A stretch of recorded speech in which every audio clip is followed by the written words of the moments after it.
Así que siempre intentando desde esa experiencia, desde ese tiempo, que de todas maneras tampoco es mucho, sobre todo en la escala digamos, de los tiempos del suelo, de los tiempos de la naturaleza, no es mucho, pero sí para tener algunos conceptos o marcar algunas ideas de cómo iniciar las transiciones está bueno para no cometer, digamos, los mismos errores o ver dónde puede estar el problema. A ver, la ubicación geográfica, para que se ubiquen acá en el sur de Córdoba. Estamos ahí sobre la ruta 35, antes de llegar a Vicuña Maquena. La localidad más cercana es Coronel Moldes. Es una zona de semiárido. Este es un esquema del campo. Esta es la foto más actual que tenía. Quería hacer el juego con fotos anteriores al 2015, pero bueno, no, tengo la foto que se veía mejor, era a partir del 2019, así que esta es de ahora, de febrero de este año me parece que es, y no pude hacer el jueguito de comparar, digamos, con imágenes satelitales más viejas, pero bueno, a manera de contarles un poquito. A ver, vamos a volver al mapa. Ahí se puede ver, digamos, el campo son 296 hectáreas. Toda la parte donde se ven las parcelas marcadas es, digamos, la parte de infraestructura más reciente que estamos iniciando con PRB. Y el resto se trabaja, fíjense en todas las tremendamente alargadas, porque todavía no tenemos aguadas en los lotes, pero creo que lo más interesante de ver en esta foto es, digamos, los alrededores. Primero porque nosotros estamos rodeados prácticamente por campos que hacen soja, maíz, maní, es una zona muy manicera. Generalmente una de las cosas que más me llamó la atención es ver en las fotos satelitales cómo se ve, las pendientes son suaves y largas, pero se puede ver la erosión en manto. Las erosiones no son en puntos, en lugares puntuales, sino que se da en toda la superficie, digamos, superficies muy amplias. Y me alegró mucho ver que esas claridades que se ven en los otros campos ya no están en el mío, que sí estaban en un principio. Eh, y que el campo generalmente, a no ser que haya un rastrojo, siempre tiene una cobertura viva. Bueno, vamos a pasar un poquito a la descripción del establecimiento.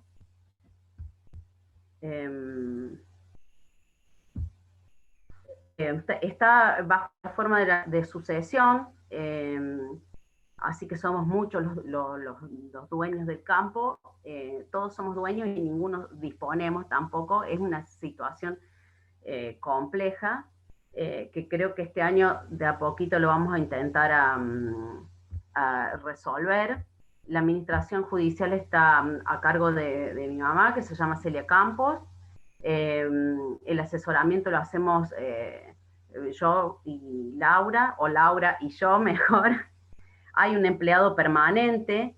El parque de maquinaria tiene una antigüedad de 40 años. Las actividades productivas son ganadería de ciclo completo, agricultura y apicultura. Se contratan todos los servicios porque la maquinaria es muy vieja, así que se contrata todo. La comercialización de carne se hace en la feria local y la de grano generalmente también. Las precipitaciones anuales de los últimos 4 años están en los 750 milímetros, más o menos, eso es el promedio histórico. Los últimos 2 años fueron ciclos, quizás que o sea, llovió menos, llovieron 50, 60, 100 milímetros menos los últimos 3 años, o sea, pero digamos, no fue tan significativo la escasez de la lluvia, sino la distribución que tuvo. Nos complicó muchísimo que había lluvias muy grandes, era un evento y a lo mejor pasaban 45, 50, 70 días sin una próxima lluvia. Y no se contraen deudas desde el año 2000. Es una cosa que le quería contar. El campo anteriormente es una zona tambera y había un tambo funcionando. En la crisis del 2001, cuando se dieron a la quiebra muchas empresas lácteas, nosotros no... Ay, no sé por qué no puedo pasar la diapo. A ver si hago acá. Ahí va. Lo que nosotros nos pasó fue que terminamos tremendamente endeudados, las empresas se santearon los pagos de la leche, nosotros no podíamos dejar de entregarla porque es un artículo perecedero, entonces lo que hacíamos era contraer deudas, bancándonos que las empresas sobrevivan, saquen la plata afuera, no sé qué lo que hicieron, estoquearon queso, no sé qué hicieron, pero nos tomaron de rehenes a los productores. Entraron en convocatoria y digamos a fines, en diciembre del 2000, se arreglaron los pagos recién para febrero del 2001, entonces en ese periodo lo que cambió fue el dólar 1 a 1, en febrero el dólar estaba 1 a 3, así que ellos nos devolvieron en el 1 a 1. Y lo que pasó, que ahí fue cuando dio el empujón más fuerte en la zona, la sojiculturización o esta forma nueva del productor como contratista rural y del alquiler de los campos, es que los que habían sembrado soja la sembraron en el 1 a 1 y la cosecharon en el 1 a 3. Así que todos los productores que estaban haciendo ganadería, de leche, de cría, de lo que sea, o sea, terminaron, fue, digamos, un desastre, quedamos todos en la lona fundidos y se terminaron alquilando muchos campos. Cuando nosotros analizamos la situación, como familia tomamos la decisión de que, bueno, sí, teníamos deudas contraídas en el banco, con particulares, eh, que si nos íbamos, o sea, estábamos en esta situación, vendíamos todo el capital circulante para pagar las deudas y alquilábamos el campo, y nos íbamos a vivir al pueblo porque la frase fue, nos vamos a morir de la tristeza, si no podíamos seguir trabajando y viviendo y tomando decisiones sobre nuestros recursos. Entonces, bueno, lo que muy, digamos, sabiamente mi vieja dijo en ese momento fue, además de que nos íbamos a morir de tristeza y era una emoción real que nos transitaba, fue que, bueno, arreglemos, hablemos con la gente, reconocemos todas las deudas y que nos vayan esperando que con trabajo le vamos a pagar.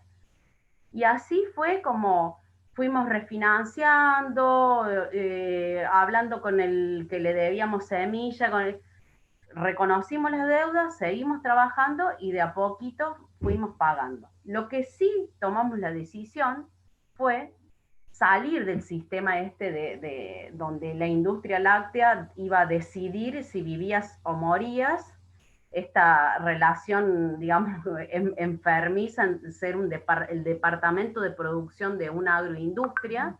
Queríamos salir de eso, queríamos realmente, nos dimos cuenta que eso era uno de los problemas más graves que teníamos, que no poder ser independiente en tomar decisiones, entonces para eso teníamos que hacer un cambio en la producción. Bueno, y este es el diagnóstico inicial del 2005, que si hay productores y profesionales. La semana pasada alguien hizo una reflexión muy fuerte sobre esto, que si en el momento donde se hizo semejante cambio brusco del sistema productivo agroindustrial en la Argentina, hubiera habido buenos diagnósticos hechos sobre qué es lo que estaba pasando en el campo, no hubiéramos llegado a la situación donde estamos.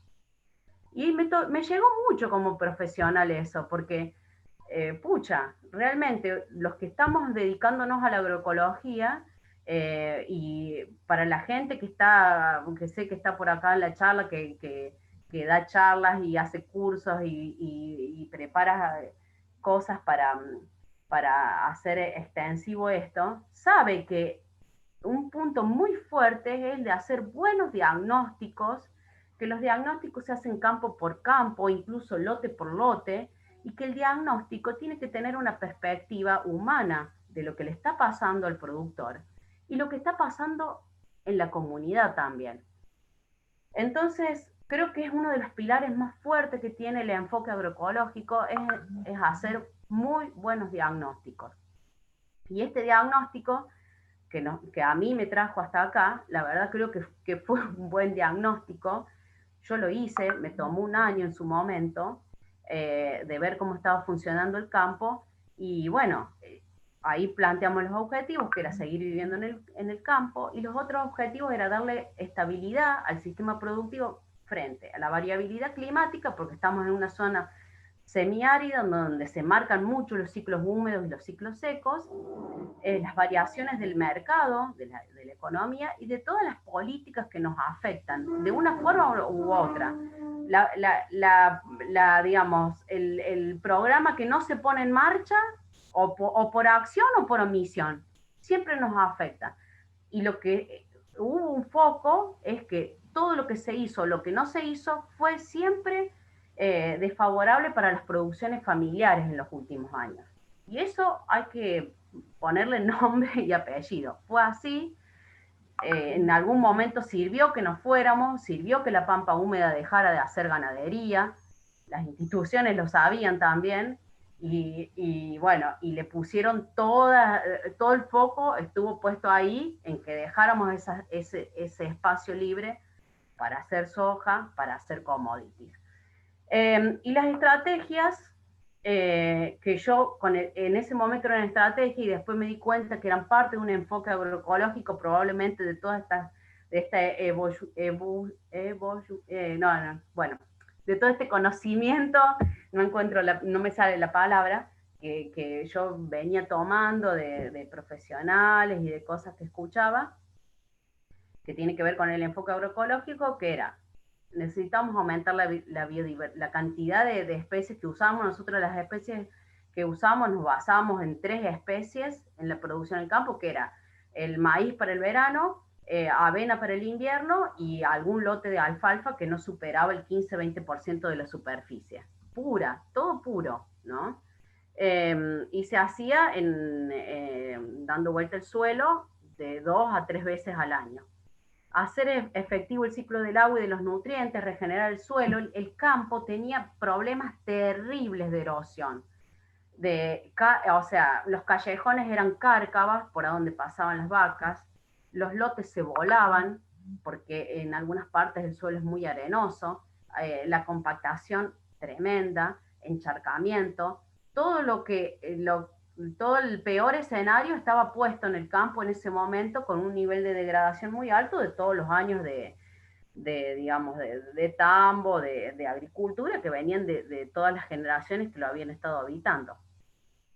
Disminuir la dependencia de insumos externos, porque la verdad que digamos, habíamos entrado en aplicaciones de herbicidas y de insecticidas, pero además era grosero el número de insumos que traíamos de la veterinaria, de alimento, de maíz. La verdad que dependíamos con el sistema este de tambo, dependíamos totalmente de los insumos externos, ni se pensaba, se contraía la deuda, no había, no, y se daba para adelante. O sea, había un lema, que las vacas no se den cuenta que había crisis, las vacas siempre comen bombones, decían los ingenieros que venían de la fábrica, por supuesto, o los que te vendían el agroquímico.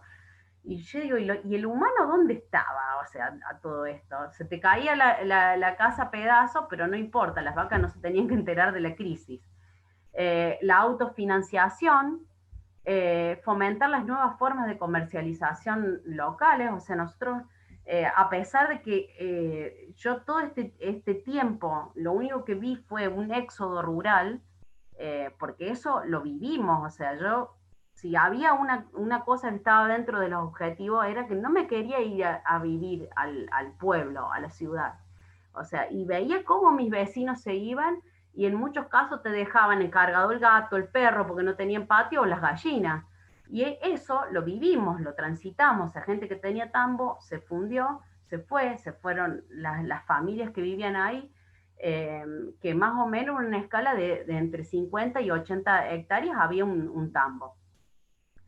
Incrementar la cantidad de trabajadores en el campo y visibilizar el trabajo de la mujer rural y sociabilizar la experiencia.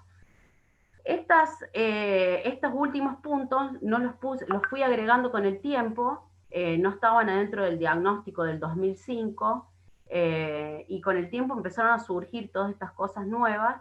Probablemente la última que agregué, esto de visibilizar el trabajo de la mujer rural, que ha sido en el 2017 seguro, eh, porque bueno, realmente, digamos, estamos aprendiendo muchas cosas en el decir y en el valor de las palabras del decir, y, y cómo, digamos, y esto de visibilizar el trabajo de la mujer no es que nos comparen con el trabajo que hace el hombre, sino que nos dejen trabajar como mujeres con todas nuestras particularidades. Después, yo voy a abrir muchos temas, eh, depende del público en qué se quiere enganchar, vamos con las preguntas, me encantaría después que se haga bien fuerte el tema del intercambio, en el tema que les guste, no me quiero poner muy profunda con nada de esto. Bueno, y les cuento cómo es más o menos la base forrajera y agrícola que tenemos ahora, y este es un jueguito que yo hago siempre todos los años, con respecto a los porcentajes de cultivos que estoy usando y la cantidad de especies. Eh, una de las cosas básicas dentro de las estrategias que tuvimos para dejar de tener problemas de erosión y hacer todos estos ciclos de agua, ciclos de los nutrientes efectivos, es perennizar el campo. Yo estimo que esa perenización tiene que estar entre el 50 y el 60% de la superficie para dar una estabilidad dentro de la producción. Porque si uno tiene que sembrar todos los años, primero que tiene un compromiso económico financiero muy grande, y después todos los años estás desestabilizando cada 6 meses un sistema biológico digamos, y un sistema productivo. Eh, entonces, la base son estas pasturas consociadas, ahí yo les nombro muchas de las especies que uso. Al ser una zona semiárida, hay muchas especies que las hemos probado, que por ahí uno las puede usar adentro de las mezclas en lugares más al este, pero que acá verdaderamente, como los inviernos son muy fríos y muy secos, se corta todo ese desarrollo y se pierde prácticamente. De todas maneras, se marca mucho, o sea, yo tengo mezclas distintas para distintas siembras, o sea, cuando estamos dentro del ciclo seco, por ahí le doy bolilla a algunos tipos de especies, y cuando nos vamos a los ciclos más húmedos, me juego a incorporar especies que tienen un poquito más de requerimiento sobre la humedad. Los cultivos de invierno, que en un principio yo siempre crecí con este lema, y yo ahora estoy empezando a desarmar lemas porque me doy cuenta que muchas cosas no son ciertas, las deberíamos evaluar otra vez, y son parte de una agronomía que ya fue, y que es que el verdeo de verano es caro, que produce poco, que es caro, que uno no debería depender de los verdeos de invierno, perdón, porque son, digamos, es algo suntuoso para el campo. Entonces, yo tenía un esquema inicial de no superar el 15% de la superficie, y la verdad que con el tiempo me di cuenta que mientras, como es el periodo crítico, si yo logro la autoproducción de semilla de estas especies, que en realidad es el 30% del costo está sobre la semilla que uno tiene que comprar. O si yo logro la autoproducción de semilla y tengo todo el invierno el campo cubierto, toda la superficie con especies invernales, es tremendamente beneficioso para el ciclo productivo y para los ciclos biológicos en el suelo, y digamos, es otro campo. Entonces hace 3 años que nos hemos puesto el objetivo de lograr la autoproducción de semillas. Si esto lo tenemos que hacer comprando semilla, no está bueno. Pero si esto lo podemos hacer produciendo nuestra propia semilla, es extraordinario.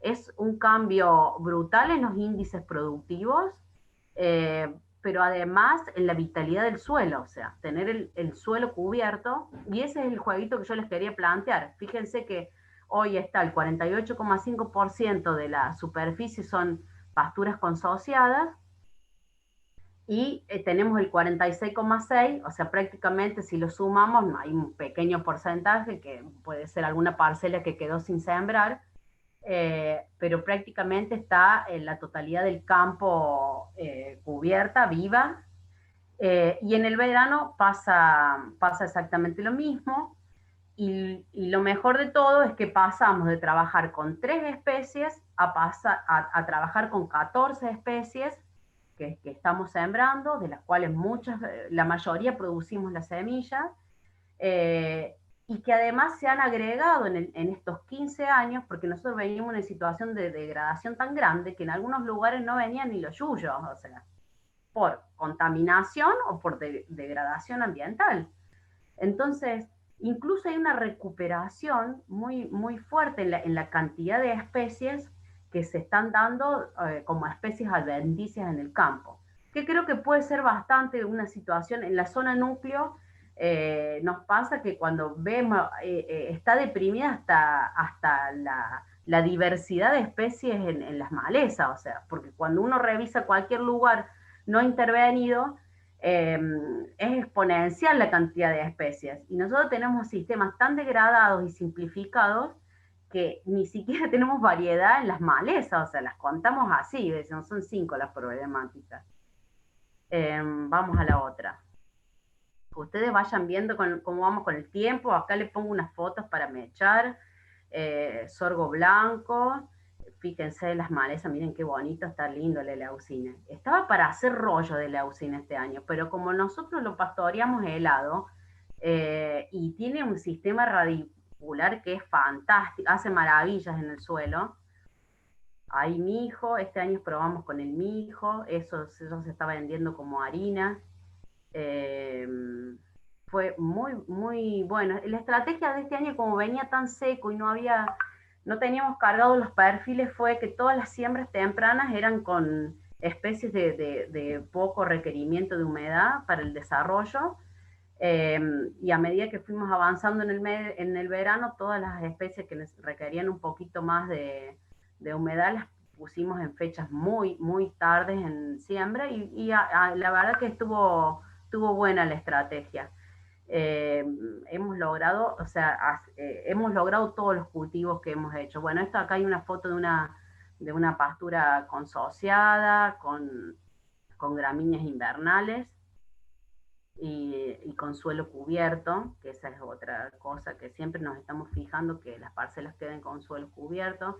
Acá tenemos un cultivo de cobertura. Los cultivos de cobertura, cuando uno deja de usar agroquímicos en su campo, lo que pasa es que, y si además le da bolilla a esto de que, eh, yo me doy cuenta que si uno mantiene el campo todo en eterna juventud, o con ese vigor o ese fuego de crecimiento, y no logra completar los ciclos de madurez de las plantas, o sea, no tenés semillazón en el campo.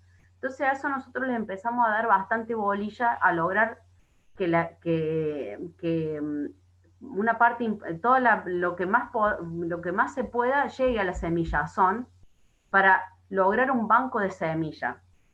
Y este cultivo de cobertura no es un cultivo que hemos sembrado ni con avión, ni al voleo, ni nada. Esto es una resiembra natural. Y la resiembra natural, cuando yo en algunos años atrás lo contaba como diciendo, mira, una resiembra natural.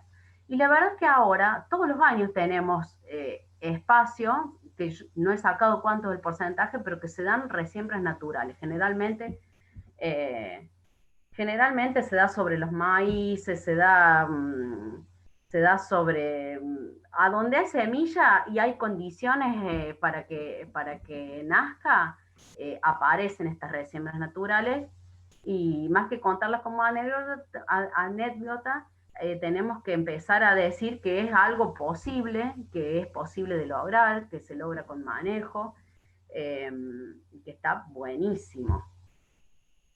Bueno, acá en trigo, venimos, el trigo que producimos se vende prácticamente, una parte se deja para semilla, es una variedad que ya hace 7 años que la estamos siguiendo, y bueno, y hace 3 años que hemos empezado a hacer harinas integrales de mijo, de centeno, y de trigo.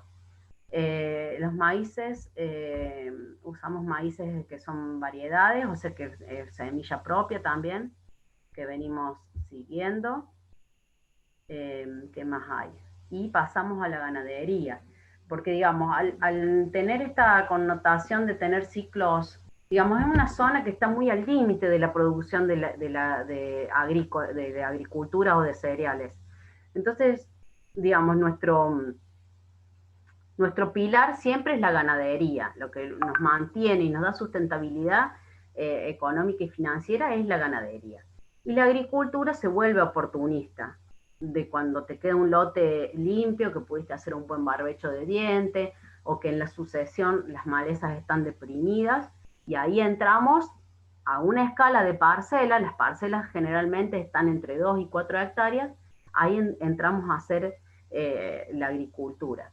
Y les cuento cómo es el tema de la ganadería, porque como es un ciclo completo, eh, también tiene su complejidad. Y dentro de las complejidades que tiene, yo he intentado copiar, digamos, una ganadería que tenga, yo digo, la ganadería tiene que ser un Fórmula 1, digamos, tiene que funcionar igual que la soja, que cuando el productor necesita plata lo pueda hacer efectivo, por lo menos en ese mes. Entonces, en eso lo que intenté de buscar un diseño productivo donde tenga entrega todos los meses de animales gordos para la venta. Y eso lo hemos logrado teniendo dos rodeos de cría con distintas fechas de parición. Entonces, la recría y el engorde está continuamente, hay rodeos que están en recría y en engorde.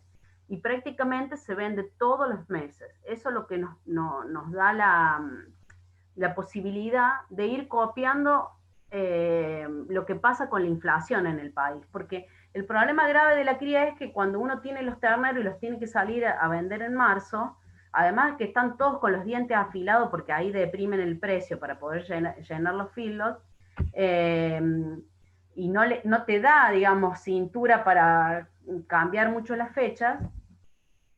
Entonces nosotros decíamos, otra vez a este sistema, no, tenemos que lograr esa independencia de poder hacer, si me quiero jugar, estoquear un poquito más, un poquito menos, o esperar algo, o encontrar cuál es mi mejor momento de venta, tengo que tener esa cintura para poder hacerlo. Y eso lo podemos hacer a través de diseños productivos. No se olviden que son 296 hectáreas. Así que a la imaginación al poder, el campo se vuelve un tablero de ajedrez y la verdad que a nosotros nos encanta eso, es un desafío muy grande. Hace 15 años que estamos trabajando así y cada vez reforzamos más la idea de que uno tiene que lograr esa independencia en la entrega de la producción para no estar a merced de lo que diga el mercado. Se hace una reposición del 15% de los vientres al año, dando servicio a los vaquillones a 18 meses, el destete de 4 o 6 meses, la terminación se realiza a campo con suplementación de 2 meses. Después nos vamos metiendo todo lo que ustedes quieran, pregunten por favor. Ahí están los 2 rodeos, cómo están marcados, los partos, cuándo son los destetes. Estos 2 rodeos salieron en esta etapa de diagnóstico. Había un rodeo de cría que eran las vacas amas que criaban los terneros de las pariciones de las vacas del tambo. y este rodeo estaba con toros todo el año. Entonces lo que yo hice fue ver cómo eran las fechas de pariciones y encontré que había 2 picos. En esos 2 picos fue donde pusimos las fechas de servicio de estos 2 rodeos. De ahí inicia, porque yo entendía que si había 2 picos de pariciones, había 2 momentos que eran estratégicos en el campo donde la producción de pasto era buena. Y evidentemente estuvo muy bueno hacerlo y copiarlo, lo que se daba, porque ahí tienen los índices productivos, que la verdad que es parte nos sentimos muy orgullosas de estos índices, de lograrlos, porque se logran, digamos, a fuerza de jugar al ajedrez todos los días, de producir pasto, porque yo digo, un ganadero, lo primero que es un buen agricultor y un buen productor y manejador de pasto. Así que nunca pierdan ese objetivo. ¿Qué más hay? La producción de carne. Siempre piensen que si alguno tiene fresco valores, piensen siempre que es sobre un ciclo completo. No, o sea, no lo comparen con cría solo, no lo comparen con engorde solo. Esto es producción de carne en pastura de un ciclo completo. Ahí está más o menos la carga media. Y comparamos los 2 años, porque la verdad que el 19-20 estuvo bravito, pero una de las cosas que yo siempre pensaba, yo digo, bueno, este sistema cuando me toque, ya nos tocó eh, dentro de este esquema productivo, la sequía del 2011 fue, que también fue una sequía muy fuerte, y la verdad que nos tuvimos que vender hacienda, tuvimos que comprar maíz, comprar rollos, o sea, había sido muy crítico en ese momento. Y yo digo, bueno, cuando me toque otra sequía, voy a realmente evaluar a ver cómo vamos, porque ahí en el 2011 la verdad que todavía eran los primeros 5 años del sistema y no se veían cambios tan fuertes en el suelo como los que vemos ahora. O sea, vos ahora realmente caminás el campo, sacás una palada de tierra y encontrás 3 lombrices, o sea, el suelo hoy está vivo. En el 2011 el suelo todavía le faltaba bastante a lo que es hoy. Y supongo que se va a seguir poniendo bueno esto, sobre todo porque está cambiando la composición florística del campo. Entonces realmente el año pasado, que fue un año muy complejo con el tema del agua, además de que no tuvimos ningún sobresalto en lo productivo, nos dimos el lujo de hacer retención de vaquillonas y bueno, y la producción de carne fue muy buena. Ahí lo pueden ver también con la eficiencia de stock. ¿Sí? Bueno, unas fotos de las chicas, las gorditas. Esto es lo que hemos armado hemos hecho el PRB económico con las aguadas móviles. La verdad que me gusta mucho el sistema porque el mantenimiento es muchísimo más fácil. Y esta es la suplementación a campo, digamos. La suplementación a campo es esto, o sea, los 2 últimos meses se sigue trabajando dentro de las parcelas y se agrega un comedero que tiene posibilidad digamos, de restringir el uso digamos, de la cantidad de grano que están consumiendo, lo puedo hacer, y bueno, y quedan, digamos, al libitum, pero hasta cierto punto porque, digamos, la entrega no es, digamos, no es a boca llena, sino que les toca su esfuerzo de sacarlo de ahí. Y yo le digo que esta es mi fertilizadora y sembradora, porque también le hemos encontrado esa vuelta. En las parcelas degradadas lo que hacemos es entramos con este shock de bosta, y el año pasado iniciamos con eso. Y nos jugamos también a que en el shock de bosta fueran semillas para hacer resiembras. Entonces, en esas parcelas degradadas, además de hacer de este shock de bosta de los animales que están engordando, en el maíz o en el sorgo ponemos, por ejemplo, semillas de alfalfa, semillas de melilotus, un porcentaje, y la verdad que el año pasado no tuvimos buenos resultados porque fue muy seco, pero este año, incluso este año todavía se ven en las parcelas donde probamos esta resiembra que están naciendo hoy con estas condiciones que están buenas, eh, que están naciendo esas semillas que pusimos ahí en la comida. Bueno, estos rollos son en base de gramíneas. Después vamos a ver qué más hay acá. Ah, una de las cosas es contarle a ver cómo hicimos, o sea, cómo hicimos estos 15 años, cómo llegamos, cómo se fue dando esta transición. Y ustedes, si se fijan, tienen la posibilidad, se refrescan con el tema de las estrategias. Una de las estrategias que habíamos marcado al principio era lograr esta independencia de insumos. Y la independencia de insumos, fundamentalmente, si hay algo que engloba todo, es esto de restablecer o restituir la vida en el suelo. ¿Qué cosas son las que más impactan? Cuando dejas de usar herbicidas, cuando dejas de usar fertilizantes sintéticos y cuando dejas de usar los insecticidas y los desparasitantes. Eso es un shock inmediato que en 6 meses uno empieza a ver todos estos cambios en la biología del suelo. Pero mientras uno los tiene ahí, que dice, ay, bueno, le pongo un poquito, veo, sí, tengo un problema acá. Cuando haces una intervención es un efecto directo sobre el suelo.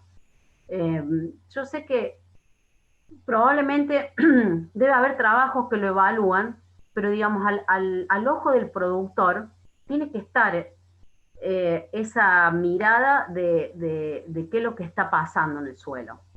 Entonces vos por ahí, yo me encuentro con vecinos que te dicen, y el suelo está como impermeabilizado, como si le hubiéramos tirado un aceite. Claro, porque ellos ven que llueve 20 milímetros, 15 milímetros y el agua corre. Y ven que está súper compactado y ven que clavan una pala y por más que haya llovido tienen 15 centímetros de humedad nada más. Entonces, uno intenta explicarle que en realidad no es que el herbicida y el insecticida o el fertilizante que le está tirando le impermeabiliza el campo, sino que tiene que ver con esto de la vida, digamos, de la vida en el suelo y de la porosidad, de la formación de los agregados. Pero, digamos, es una charla muy recurrente entre vecinos esto de que tienen los campos como impermeabilizados porque como si le hubiéramos echado un aceite, Luciana, me dicen. Claro, es así de triste la historia, pero es muy difícil ahora que por ahí no hay puntos de comparación con suelos vivos en la zona que entiendan que el suelo debería ser distinto. Restablecer la vida en el suelo tiene que ver con esto de aumentar la diversidad de cultivos también, para hacer distintas exploraciones de raíces y todos los beneficios que tienen. Con la diversidad significa diversidad de nutrición, diversidad de asociaciones con la microbiología, la perenización, los cultivos de cobertura, tener el campo vivo, la pantalla solar siempre funcionando. Porque yo digo, ¿quién se puede dar el lujo hoy de tener toda esta energía y decir, ay, la corto 6, 8 meses para seguir produciendo después? A mí me resulta aberrante. Yo sé que mi campo es una pantalla solar que está activa todo el año. Las rotaciones, la ganadería pastoreando por todo el campo por periodos cortos. ¿Por qué? Porque a nosotros, para restablecer la fertilidad del suelo, no podemos producir a escala bioinsumos ni tener tanta microbiología para reactivar. Pero la vaca es un ser esencial. Cualquier herbívoro es un ser esencial. Ellos, digamos, con el bosteo están llevando toda esa microbiología por todo el campo, y una forma de restablecer esa vida en el suelo y que sea con un bajo costo, tiene que ver con la herbivoría, digamos, con usar la ganadería como una máquina de inoculación por todos los lotes. Y también hacemos inoculantes caseros. Ahí anda Benjamín, también alguna vez Benjamín hemos usado algunos bioinsumos eh, y todo, todo suma, todo suma. El manejo de las malezas, o sea, ¿qué cosas hacemos? Barbechos de diente, usamos la siembra directa, usamos la doble acción, el paratil, todo lo que tenga un impacto mecánico, no es que lo usamos y decir, bueno, cada 6 meses estamos pasando con todos estos implementos, sino que uno tiene que encontrar cuándo y para qué y hasta dónde. Todas estas labores no las hacemos entre agosto y diciembre cuando son los momentos con los vientos más fuertes, con la susceptibilidad de erosión. No se hacen todos los años, se hace puntualmente eh, por algún problema, por ejemplo, para TIL, de una densificación que no tenemos cómo pasarla ni siquiera con las raíces del sorgo. O sea, todo eso se diagnostica. Y además de diagnosticarse cuál es el problema, eh, tenemos que encontrar cuál es el momento óptimo de hacerlo. O sea, no estamos encima de los lotes pasando o pensando en hacer en cada nueva siembra una intervención.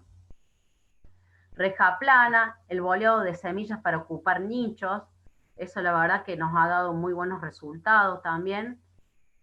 Y la otra cosa es esto que puse acá de dejar que las malezas se expresen para encontrar cuál es el ritmo, a dónde va la sucesión. O sea, si un lote se expresa el cardo, la mostacilla, todas estas especies de raíces más profundas, la rama negra, digamos, después de que pasó todo el periodo donde ya no se lo podemos imputar a la siembra directa y al uso de agroquímicos, que por ahí lo que pasa en muchos lotes, en las primeras expresiones, lo único que se ve es, digamos, el poder que ejerce la naturaleza para contrarrestar esto. Cuando uno ya empieza a entrar en algunos pequeños equilibrios, la sucesión de las especies empiezan a marcar problemas particulares. Y lo mejor que podemos hacer es dejar que la naturaleza resuelva y no intervenir. Eh, Porque realmente esas son las soluciones más efectivas, incluso más efectivas y más económicas. Así que está la observación, el productor, el profesional tiene que estar en esa observación, si puede medirlo, está bárbaro, que no quede en algo solamente intuitivo, para, digamos, para empezar a generar información sobre eso, pero muchas veces yo me doy cuenta que es mejor la no intervención y solo la observación. A ver, vamos a ir con el manejo de plagas, esto del manejo integrado de plagas, que tiene muchos años, los INTA lo saben hacer muy bien, tienen cosas extraordinarias, yo lo aprendí en Oliveros, también lo aprendí ahí en Rafaela, que había mucha gente muy piola que nos enseñaba a conocer todo esto de los organismos benéficos y de entender cómo funcionan en estas cadenas tróficas. Eso es fundamental. Cuando uno aprende a hacer el manejo integrado de plagas y el reconocimiento de especies, te das cuenta que entre el 80 y el 90% de las aplicaciones son innecesarias. Ahí, en la etapa de transición, hay una cuestión ahí con la sustitución de insumos, de cambiar por insumos biológicos que tienen un menor impacto sobre la fauna benéfica, y volvemos. La biodiversidad, los refugios y las flores para los predadores en la primavera temprana. Nosotros, al tener inviernos muy secos, nos pasa que generalmente no tenemos floraciones. Y la mayoría de los predadores necesitan de polen para iniciar sus ciclos de crecimiento. Entonces, ahí está bárbaro empezar a darle la importancia que tiene el cardo, los nabos, las mostacillas, y bueno, y cuántas flores se le ocurren a ustedes que terminan, digamos, en la floración al principio de primavera, que son las primeras flores después del invierno, son las flores que tenemos que cuidar, las flores que tenemos que lograr en el campo para que inicien todos estos ciclos. Eh, no alcanza solamente con refugio, necesitamos que tengan comida, así que eso lo tenemos que empezar a planificar. Una de las cosas que yo realmente dejé es el tema de la desmalezadora. Después, si hay tiempo, les cuento todas las cosas que empezamos a medir del impacto que tenía esto de desmalezar en las parcelas, que es una cosa muy habitual entre tamberos y productores de carne, de tener el pastito corto, muchas veces solamente por una visión estética, ¿no? Otra vez restablecer la vida en el suelo y otra vez dejar ser. La sanidad animal, bueno, como les decía, uno de los puntos más débiles que tenía estaba ahí con el tema de la veterinaria, y entonces empezamos a trabajar con cruzamientos, con heterocigosis, darle el valor híbrido. Nos fuimos de la lógica esta de tener el animal tipo, con el cuarto trasero, de estar midiéndole todas estas cosas, que la tropa fuera parejita, no. Probablemente nos fuimos al otro extremo justamente para lograr este pool de genes y encontrarle respuestas a esas enfermedades que se daban siempre. Trabajar con rodeo cerrado, o sea, no incorporar y no hacer compras masivas de hacienda. Y nos está acompañando una veterinaria homeopática que ella se encargó de hacer las correcciones del agua con las sales propias y cuáles son digamos, en los momentos puntuales y qué cosas están necesitando, así que las hacemos en el campo, las sales, las hacemos mayormente con cenizas de leña, trabajamos con homeopatía, con nosodes, con fitoterapia, y le ponemos mucho el ojo a que el animal esté bien, a esto del bienestar animal. Después, el que quiera, nos vamos ahí con profundidad porque nos estamos dando el lujo de no desparasitar, nos estamos dando unos lujos bárbaros con esto, me encanta. Nos hace sentir, digamos, que hemos completado una parte muy importante de las cosas que queríamos. Acá hay unas imágenes de cómo preparamos las sales, esos son preparados que hemos hecho para la mosca de los cuernos. Bueno, ahí están los animales comiendo sales, hay otra vez un maíz con un cultivo de cobertura que seguramente después de la cosecha se lo estuvieron comiendo. Otra vez, miren, las vacas están así todo el año. Es muy representativa, o sea que cuando vos ves que los animales están bien, muchas veces hacemos los análisis coprológicos y por ahí salta, digamos, porque ¿qué pasa? En los coprológicos no es que vos estás a cero, que no tenés parásitos. Yo digo, uy, la primera vez cuando me llegó mi primer análisis coprológico de un rodeo, yo dije, oh, ¿qué pasó acá? Había de todo. Claro, tiene que haber de todo. O sea, yo ahí me di cuenta, si es parte de la diversidad. O sea, esa diversidad también tiene que estar en el rumen y el tracto digestivo de la vaca. Hay valores, digamos, que son los óptimos, pero no es que no tiene que haber, sino que es parte de esta diversidad. Bueno, ahí cuando viene el veterinario dice, tus vacas están atocinadas, y si le ven la cola a las vacas, la parte del rabo, sí, sí, están muy bien las vacas, casi que por demás. Y después otra parte muy importante que nosotros nos dimos cuenta, que es el impacto que tiene el árbol. Nuestros campos tienen los árboles están en los cascos solamente, donde están las casas. Y lo que hemos empezado a hacer es hacer toda una forestación, y no con cualquier árbol, sino con árboles autóctonos. Una vez que está definida nuestra situación biogeográfica, cuáles son los árboles que medianamente tendría que haber, o si encontramos algún relicto por ahí buscamos qué es lo que hay, y si le podemos colectar semillas intentamos hacer árboles de esas semillas. pero vemos que el impacto que hay con los árboles autóctonos, o sea, lo primero que se nota es que empezás a coger vida silvestre, porque en un olmo, en un eucaliptus, los animales no quieren ni siquiera hacerte un nidito, no hay comida ahí. Los árboles autóctonos lo que tienen, además de un lugar de refugio extraordinario, es que producen alimento para toda la fauna silvestre.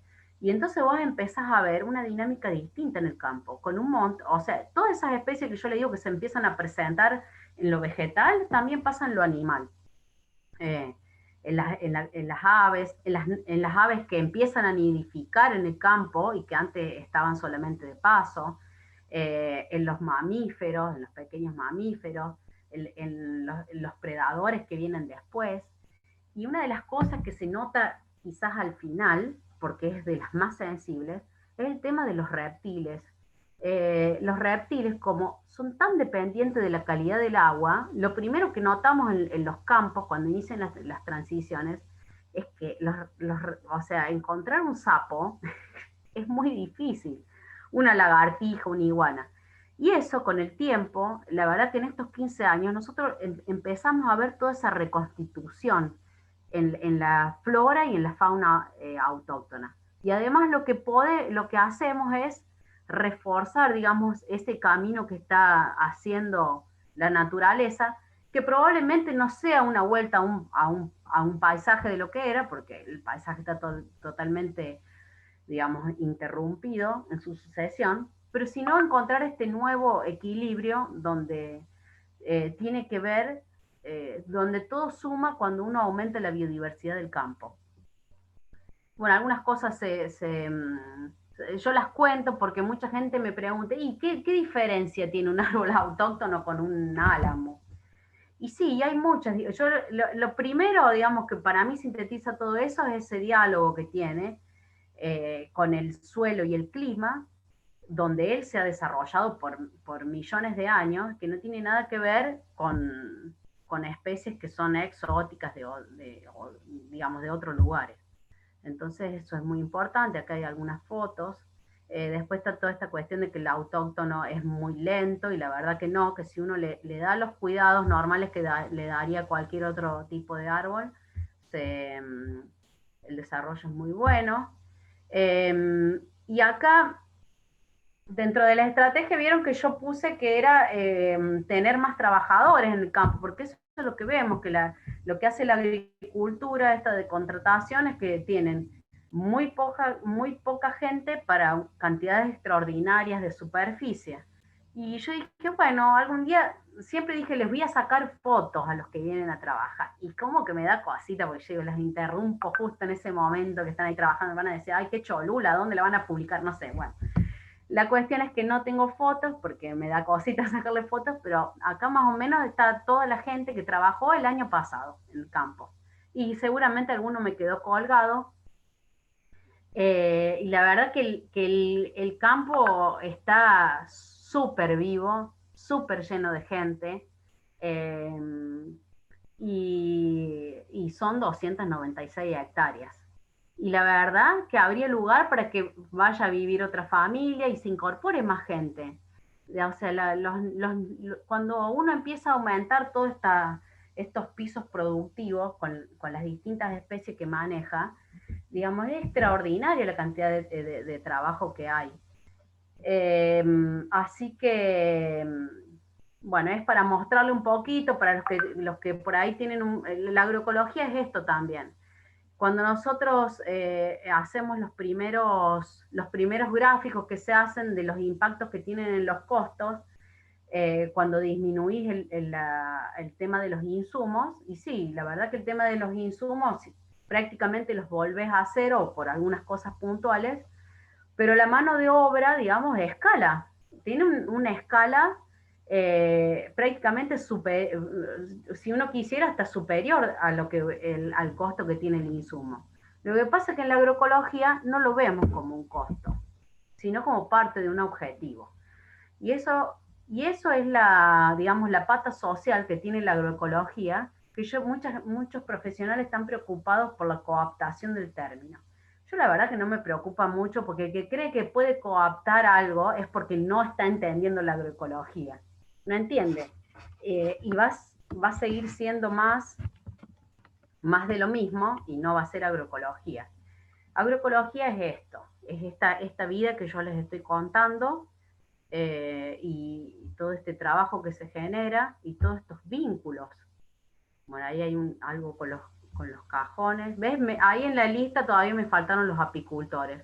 Esto es toda la parte de autoproducción de alimentos, que creo que ahí en los objetivos no lo había puesto, pero hoy más que nunca es un objetivo muy, muy fuerte esto de lograr la autoproducción de alimentos. Y un poquito para ir cerrando, les cuento que yo hace 15 años también, porque este año cumple los 15 años, que estoy participando en un grupo de productores que en su momento, cuando se inició, bueno, ahí hay una definición que me encanta, yo la uso siempre porque nos describe tal cual, que dice: nos empezamos a reunir en torno a la soledad que encontramos en nuestros lugares de origen. Ustedes ubíquense allá en el 2007, cuando inició esto, y la verdad que los que nos dábamos cuenta que nos estaban echando del campo, nos sentíamos muy invadidos en esa situación, y la verdad que lo que nos unió fue eso, fue esa soledad, y en su momento no hablábamos de agroecología. La agroecología por ese entonces no era un tema donde uno decía: ay, me voy a capacitar, voy a hacer un curso. Esto que está pasando hoy, hace 15 años atrás no sucedía. Lo que sí pasó es que la agroecología nos empezó a describir. Nosotros encontramos en la agroecología que la agroecología nos describía, y que éramos totalmente aptos para contar lo que nos estaba pasando y lo que estábamos haciendo en nuestros campos. A partir de ahí fuimos formando vínculos que no solo nos empezó a resolver cuestiones técnicas, sino también a generar un entusiasmo y un camino hacia adelante. Afirma Darío Colaneri, que fue un coordinador. Ahí por acá no sé si quedó Pita dando vuelta. El primer coordinador que tuvimos fue Claudio Sarmiento. Eh, y, y eso yo lo quiero trasladar hoy a los técnicos que estén en esta charla, y si hay productores también, es que no se queden solos. Si hay algo que tiene la agroecología, es este abrazo que nos contiene, que nos da entusiasmo, que nos forja un camino, y ese, digamos, es el mensaje. O sea, no se queden solos. Esta reunión, bueno, acá hay un almuerzo, eso fue hace 2 años atrás, por eso no se ven barbijos. Hoy las reuniones, digamos, han cambiado, se siguen haciendo, pero no las podemos hacer virtual. Esta es una reunión del 6 de marzo donde se armó un tranqueras abiertas, porque en el 2020 hubo una explosión, una demanda por productores que han querido ingresar al grupo, y como ya somos muchos, lo que hicimos fue dar conocimiento de cómo era nuestra metodología de trabajo para que se forme un nuevo grupo, y que ya está funcionando el nuevo grupo que se llama El Encuentro, que es de productores que quieren transicionar hacia la agroecología. Eh, bueno, una de las cosas que tiene el grupo, que es una parte fundamental que con el tiempo se fue armando y cada vez tiene más peso, que es esto de la comercialización entre productores. O sea, comercializamos todo lo que es de consumo de las familias como excedente, pero también comercializamos animales, comercializamos semillas, y es un momento, digamos, el momento final de la reunión, y es un momento, digamos, muy, muy fuerte y de mucho impacto, que hoy, como no las podemos hacer, no las estamos haciendo presenciales, creo que una de las cosas más débiles que nos queda es el tema este de la comercialización que teníamos adentro del grupo, pero que creo que de a poquito lo vamos a ir resolviendo, porque eso es algo que la virtualidad no tiene cómo. Se hace una recorrida por el campo, una ronda de novedades, el almuerzo, que no es menor, porque en el almuerzo lo que pasa es que todos llevamos los alimentos que producimos en nuestros campos y es un momento de mucho orgullo. Participa la familia, o sea, ser productor de alimento y ofrecer alimento, digamos, con esa valoración de lo que nos significa culturalmente, es, digamos, muy fuerte. Hoy no lo, o sea, la última reunión que tuvimos fue el 1 de mayo, ya ahí con un protocolo interno, donde, bueno, no se comparten los utensilios, se hace al aire libre, se pone, la ronda de novedades no se hace porque es, digamos, estar en un, si hay mucho viento tenemos que ir a un lugar cerrado, si llovizna tenemos que ir a un lugar cerrado.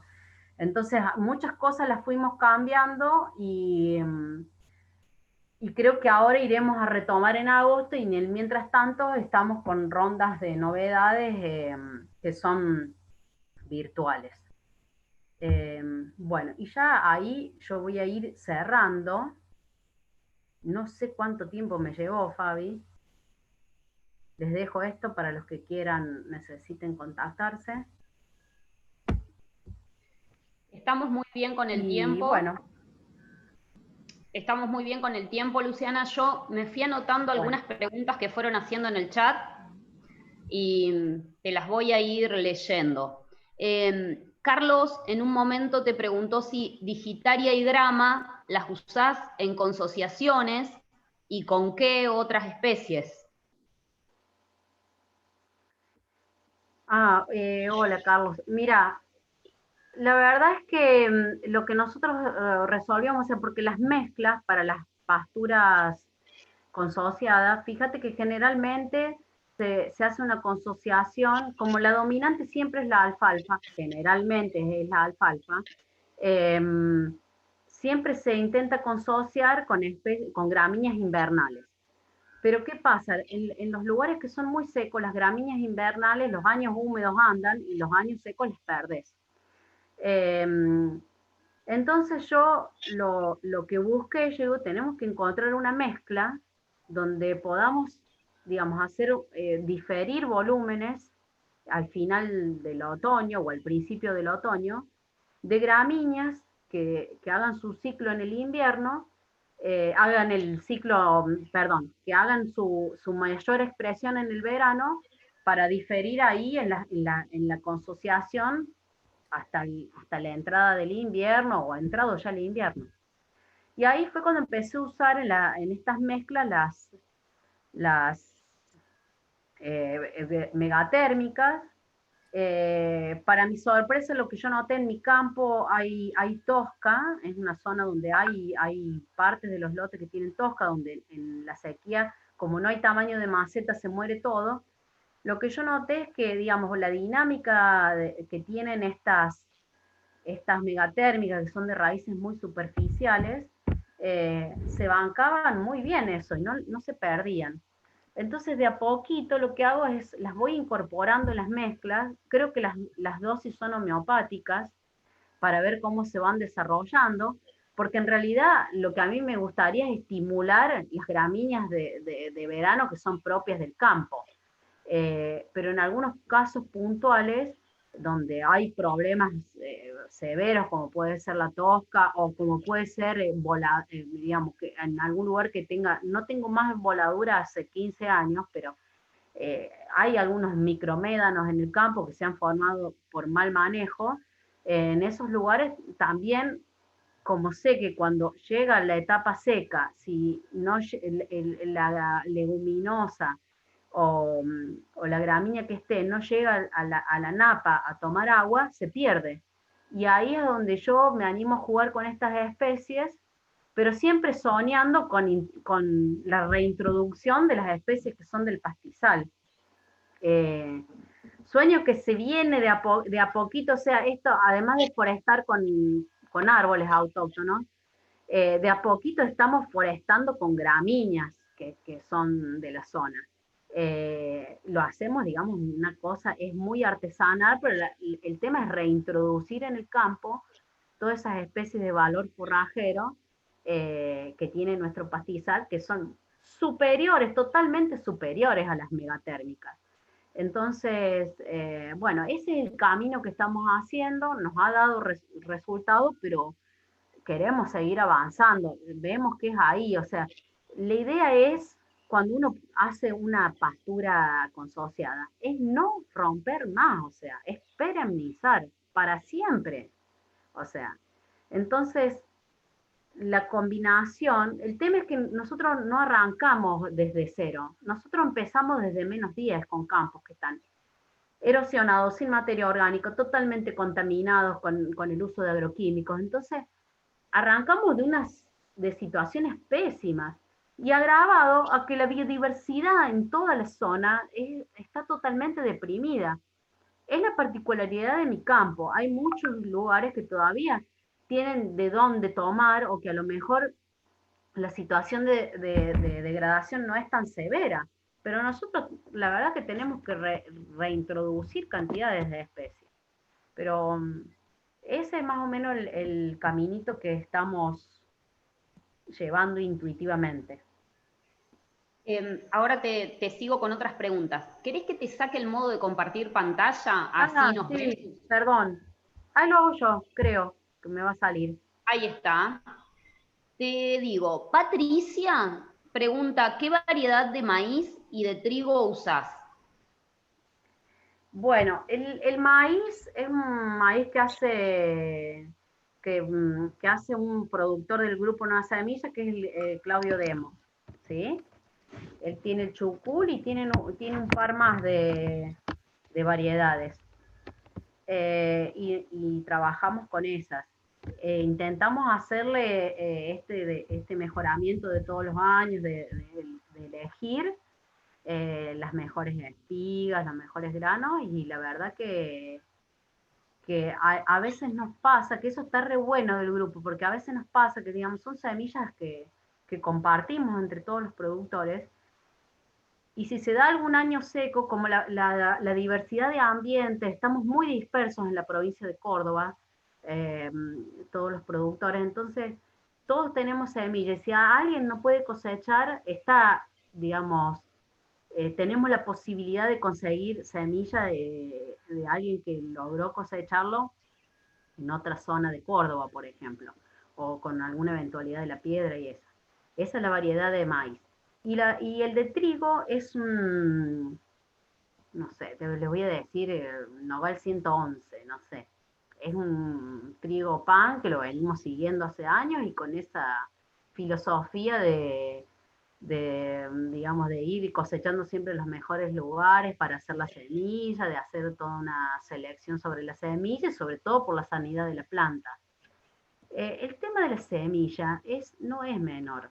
La agroecología también tiene que nutrirse de esto, de recuperar semillas criollas, recuperar las semillas que están adaptadas ecolocalmente. No es un trabajo menor. Y está bueno hacerlo con muchos compañeros, entre muchos productores, porque en algún momento fracasas por alguna eventualidad climática y está re bueno que alguien más siga ese proceso para no perderla.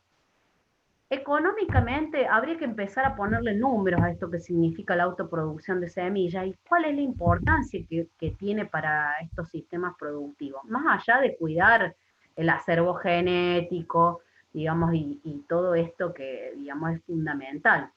Pero además de eso, tiene un impacto muy fuerte en la economía del productor. Y es un impacto que es inmediato. Yo sé que un trigo, si yo tuviera una máquina para limpiarlo y pudiera automáticamente después de trillarlo, darle todo un valor de semilla, ella es un impacto automático sobre la economía del productor. Es un espacio que hay que trabajarlo. Mucha gente me dice, pero eso ya es ilegal. La verdad que no se ha avanzado sobre el proyecto este de ley de semilla, a no ser que esté desactualizada con la información, pero creo que aún no, que todavía tenemos mucha capacidad de lucha. Me entristece muchísimo lo que está pasando con el trigo transgénico, es una barbaridad. Nosotros ya sabemos que nos va a pasar exactamente lo mismo que con el maíz, que hemos perdido todas las variedades y las variedades están contaminadas, porque yo tengo una variedad, pero sé que tiene una contaminación que no la puedo salvar porque todos mis vecinos siembran transgénico. y todos los camiones están sucios con transgénicos, y las sembradoras vienen sucias con... O sea, la transgénesis ha hecho una erosión genética tremenda, tremenda. Y la verdad que estaría muy bueno que empiecen a tomar parte las instituciones de esta discusión. Los profesionales que están adentro de las instituciones también. Lo que nos pasó con toda esta tecnología de la biogenética ha sido tremendo para los medianos y pequeños productores en la pérdida de semillas, lo que significó en la economía y en esta pérdida de la, digamos, envolverse totalmente dependientes de lo que decida la agroindustria, de lo que tenés que sembrar, cómo lo tenés que sembrar y a quién se lo tenés que vender. Entonces ahí creo que es de estas ventanitas que son para larga discusión y que yo como productora les pido a las instituciones que se hagan cargo de llevar adelante con conocimiento científico de lo que está pasando, eh, bueno, para defender esto que tenemos, ¿no? Los productores, la semilla la vamos a seguir haciendo. El tema es que, qué es lo que estamos haciendo, porque al no tener, digamos, no tener diversidad, es terrible, es, realmente es terrible. Así que, bueno, vamos. Luciana, Alfredo dice, ¿cómo te manejas con los productos veterinarios, control de garrapata y biodiversidad? A ver, garrapata no tengo problema de garrapata, pero sí tengo garrapata en los perros. También hay medicamentos homeopáticos para eso. La homeopatía, yo no era adherente a la homeopatía hasta que un día me enfermé y no había solución en la medicina, digamos, occidental, y decidí probar con homeopatía y me fue re bien, re bien. Entonces dije, los niños y me dijeron así, los niños y los animales son muy receptivos a la homeopatía. Y sí, es maravilloso lo que hace la homeopatía. La homeopatía trabaja a nivel de población, o sea, nosotros hemos logrado, digamos, salir de la visión individual y trabajar sobre las poblaciones. Lo que no logramos, o sea, lo que logramos es, una vez que vos determinás cuáles son los problemas más graves, es trabajar la intencionalidad anterior a esos síntomas con la homeopatía. Por ejemplo, a ver, una de las cosas que más impactos tuvieron. En el momento del destete, que son momentos de estrés profundo, los momentos donde puede haber un transporte del animal, que se puede dar una fiebre de transporte, o que hay un evento climático, o por ejemplo en el caso de los incendios que ocurrieron el año pasado, todas esas cosas que generan un estrés muy fuerte para los organismos, generalmente hay una depresión sobre el sistema inmunitario. Entonces con la homeopatía lo que trabajamos son todos los momentos de estrés para estabilizar el sistema inmunológico. Y después tratamos puntualmente lo que vaya sucediendo. Pero ya no es, digamos, no tiene la gravedad que tomaba, ni la envergadura que tomaba cualquier eventualidad, digamos, con la aparición de una enfermedad, por ejemplo, pietín, queratoconjuntivitis, ese tipo de cosas que hoy son un problema, digamos, que nos cruza a todos los productores porque están ahí, digamos, están ahí y es, digamos, es la vía de entrada del antibiótico, del desparasitante, porque decimos, bueno, los destetamos, listo, desparasitante para bajarle la carga. Y a lo mejor no es necesario. A lo mejor lo único que tenemos que trabajar es que en ese periodo no, el animal esté preparado para soportar ese estrés solamente. Y la verdad que yo todos los días me sorprende un poco más esto que estamos llevando adelante. Son cosas que de largo plazo, o sea, no piensen que les van a empezar a dar los globulitos en el agua y ya está, se pasó, no. Eh, Lleva su tiempo, encontrar, diagnosticar, ver cuáles son los medicamentos que mejor funcionan. Si hay que tratar cosas puntuales, lo hacemos Por ejemplo, el año pasado para queratoconjuntivitis trabajamos con el nosodes, que tiene un principio muy parecido al de la autovacuna. Y las sales, yo lo que noto que con el pasar de los años, al estar usando las sales, eh, eso le da como un equilibrio, digamos, superior. ¿Por qué? Porque uno le está devolviendo al suelo y el suelo le está devolviendo a la planta toda una lógica mineral del funcionamiento con su biología, microbiología propia, que le empieza a dar una madurez al sistema. Por ejemplo, a ver, se lo voy a pasar a lo práctico para que lo entiendan. Diarrea en los terneros. Vos pasas a lo mejor una parcela nueva y empezás a tener problemas en diarrea de terneros. Nosotros aprendimos que lo que hay que hacer automáticamente es cambiarlo del lugar y pasar a una pastura de las más viejas que tengamos. ¿Por qué? Porque ahí el suelo está equilibrado. Y cuando la vaca come pasto que está equilibrado nutricionalmente, automáticamente le traslada ese equilibrio al sistema digestivo del ternero.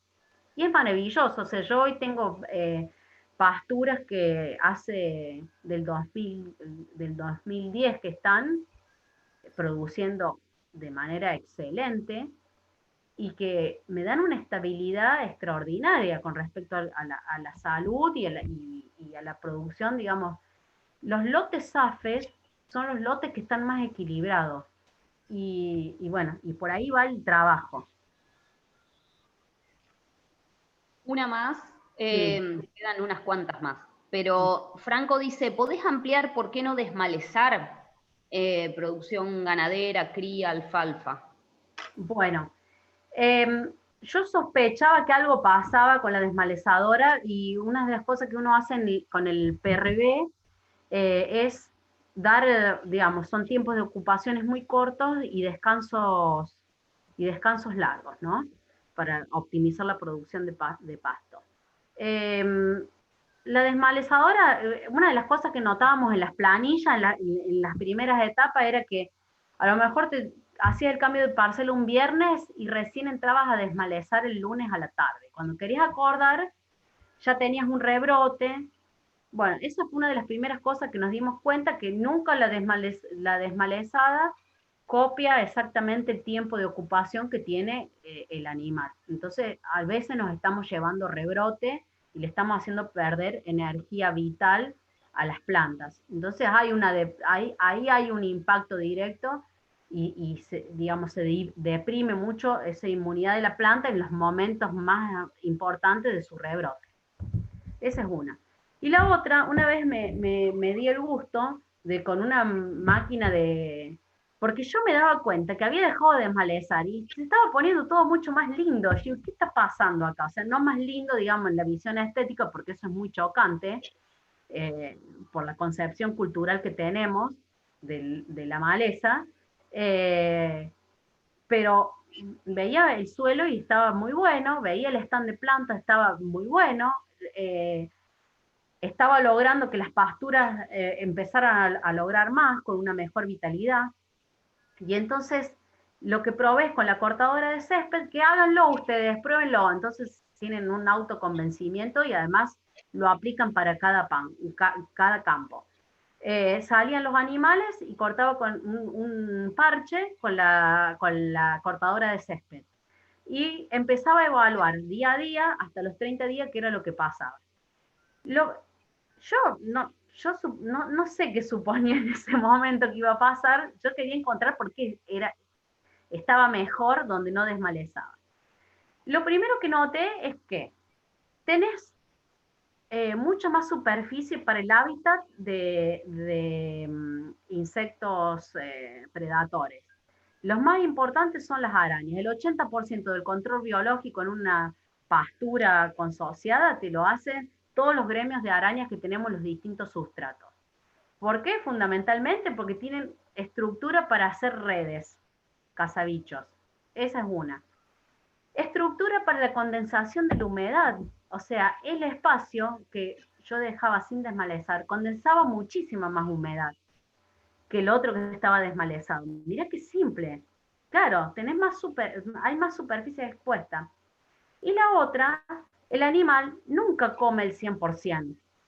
Entonces siempre tenés algún tramito, alguna axila que queda donde quedó alguna flor, alguna yemita, algo que produjo semillas. Entonces tenés producción de semilla. Tenés producción de semilla de lo que vos implantaste y de las malezas.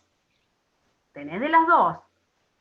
Ahora, ¿qué pasa con esa sucesión? O sea, el banco de semilla está. Le podés tirar los litros que quiera de agroquímico, que ahí está intacto, está perfecto. El tema es que vos empezás a poner diversidad, empezás a poner diversidad adentro de la pastura, sin tener que hacer un movimiento económico de comprar semillas. Y ahí está, digamos, yo lo estimé, digamos, por ejemplo, la cantidad de kilos por hectárea de semilla de alfalfa que se lograba de esa forma. Y a lo mejor estaba en los 700 gramos por hectárea. Pero eso reproducido en todo el verano, era, la verdad, ya está el banco de semillas. Y en las gramíneas pasa exactamente lo mismo. Entonces, yo se los dejo para que cada uno haga su pruebita en su lugar, porque lo que yo digo no es verdad. La agroecología es tecnología de proceso, y el proceso lo hacemos nosotros, ¿sí? Así que no se queden con lo que yo les digo y lo extrapolen, sino que llévense ideas para iniciar esos procesos, para movilizar todas estas cuestiones. Bueno. Luciana, Alfredo dice, ¿en qué magnitud aumentaron los pisos productivos y el rendimiento económico para pagar más mano de obra? ¿Cuánto aumentó? A ver, hoy no. A ver, volví al principio de la pregunta, quiero intentar contestársela bien. ¿En qué magnitud aumentaron los pisos productivos, como mencionaste, y el rendimiento económico para pagar más mano de obra? ¿Cuánto aumentó? Bueno, eso, digamos, tendríamos que definir qué es lo que es un piso productivo. O sea, si tu piso productivo es un lote de soja, donde la soja explora, eh, ponele, 40 centímetros de profundidad en raíz, que ya está buena, porque acá probablemente sea menos la exploración de la raíz, y tengas como máximo 1 metro en la parte superficial, si vos pensás que eso es un piso productivo, donde tu red trófica es totalmente lineal, porque tenés esa planta, suprimís todo y se va como grano para, supongamos, alimentación de humanos, galletitas, la galletita que te estás comiendo con el mate. Tremendamente lineal. Cuando uno habla de pisos productivos adentro de la agroecología, vos empezás a jugar con qué? Tu exploración radicular es muchísimo más profunda, y cuando empezás a agregar árboles, también, digamos, esa exploración supera ampliamente los 2 metros, los 3 metros, los 10 metros. Entonces, el piso productivo, digamos, puede ser muy amplio, tremendamente amplio.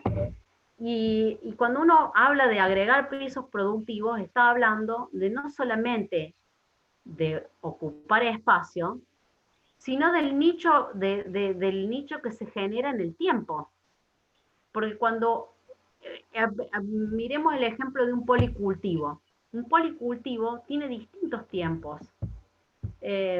Analicemos un rodeo de animales que tiene distintas categorías, que no solamente haces novillos para terminación. También tenés distintas etapas de aprovechamiento, o sea, en todo se agrega. O sea, llega un punto donde la diversidad, vos te planteas decir, bueno, ¿hasta cuándo? ¿Hasta dónde voy diversificando? Ya no me da más el cuerpo.